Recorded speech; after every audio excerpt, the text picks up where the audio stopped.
Well, hello again, everyone. It's Cowboys Star, and I've got an entertaining video I think you're going to enjoy today about some former Cowboys back in the 70s that were originally drafted by the Cowboys but never ended up spending their careers with the Cowboys. They were released before their careers ever really got started, and they ended up, in some cases, having a really good career. I've got about 7 players I'm going to go over. And a lot of these players you're going to recognize and probably never knew that they were originally drafted by the Dallas Cowboys. I'm going to start out with quarterback Jim Zorn. He was a left handed quarterback that was signed in 1975, but he was released, and the Cowboys ended up picking up one Preston Pearson, running back, who I'm sure y'all remember from the Super Bowl days back in the 70s. Zorn was picked up by the Seattle Seahawks and went on to have a 11-year career with the Seattle Seahawks, and he was really a good quarterback as it turned out for the Seahawks over those 11 years. Uh, he was a left-handed quarterback. He played 106 games for the Seattle Seahawks, and he threw most of those passes to Hall of Fame wide receiver Steve Largent for the Seahawks. So he ended up having a great career. He threw a great deep ball, and he also was able to run out of the pocket very well. So I'm sure y'all probably heard of him. He ended up being the head coach of the Washington, then they were the Washington Redskins. Uh, Back in the 90s, I believe he was their head coach for one season, I do believe. Number 2, another quarterback. The first 3 that I'm going to mention here are all 3 quarterbacks. Number 2, uh, he was a quarterback who left Dallas, and his name was Craig Morton.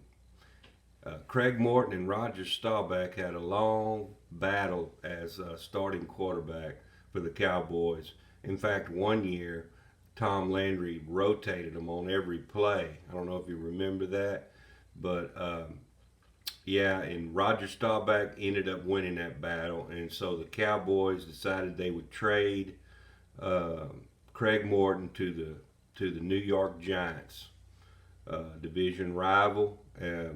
But he ended up having a miserable career with the Giants. That was on 10/22 of 74 that the Cowboys ended up trading him, and it was for a number 1 draft pick for the next year, and that draft pick ended up being Randy White. And I think the Cowboys got the best deal out of that trade. Randy White went on to be a Hall of Famer, as you know. Martin's record for the Giants was 8-25 in the games that he started for the Giants. On 3/7 of 77, he was dealt to the Denver Broncos for quarterback Steve Ramsey, and it turned out that was a good trade for Morton, because he ended up leading the Denver Broncos to a great record that year in 1977, and the Cowboys ended up meeting the Broncos in Super Bowl 12 and defeating them 27-10. So how ironic was that? The Cowboys end up trading to the Giants trade him to the Broncos, and there he is facing the Cowboys in the Super Bowl that very next year.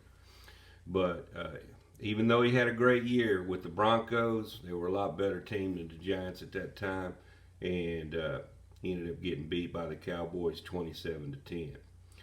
Now this next quarterback is a quarterback that played for a whole bunch of teams. I mean, he had a long career of 18 years, and he ended up throwing for 196 touchdowns in his 18-year career. But he was a quarterback drafted by the Cowboys in 77 in the 10th round by the name of Steve DeBerg. I know you've probably heard of him. He was claimed on waivers 9/12 of 77 by the 49ers, and he had an 18-year career. like I said, and he threw 196 touchdowns. But he played for almost every team in the league over those 18 years. The only team he never really got a chance to play for sure, was the Cowboys, because the Cowboys, he was picked up on waivers. So that was one that I was kind of surprised about. I really did not know that Steve DeBerg was originally drafted by the Cowboys, but he was. Now, the next player was a wide receiver that the Cowboys had drafted. He was drafted in the 8th round of the 1970 draft by the name of Ron Jesse. And Ron Jesse he was a sprint star, and he ended up being a really good wide receiver for the Detroit Lions. And he also played for the LA Rams. But he was traded to the Detroit Lions for a 1972 4th round pick. At Kansas, when he played in college, he played in the same backfield with Hall of Fame running back John Riggins. So that was a interesting tidbit to know about Ron Jesse. He ended up playing 11 NFL seasons. So I saw a lot of highlights with him when I was watching and looking up these players for the Cowboys. And man, the Cowboys might have wanted to keep him. He ended up being a really good receiver in the NFL. Number 5 is a kicker by the name of Efren Herrera. He was signed as a free agent on 10/2 of 1974. Y'all probably remember him. He was with the Cowboys for about 4 years until 1978. He was a contract holdout in 1978, and he was traded to Seattle, and the Cowboys replaced him with one Raphael Seption, who ended up kicking for the Cowboys until he got into a exposure. He exposed himself to some child or something like that back in the day, and he ended up getting released too. But Efren Herrera played 4 years for the Cowboys, ended up being a really good kicker, but he held out in 78. The Cowboys decided to cut ties with him. The next player is kind of an interesting player who I do remember back in the 70s, tight end Gene Fugit.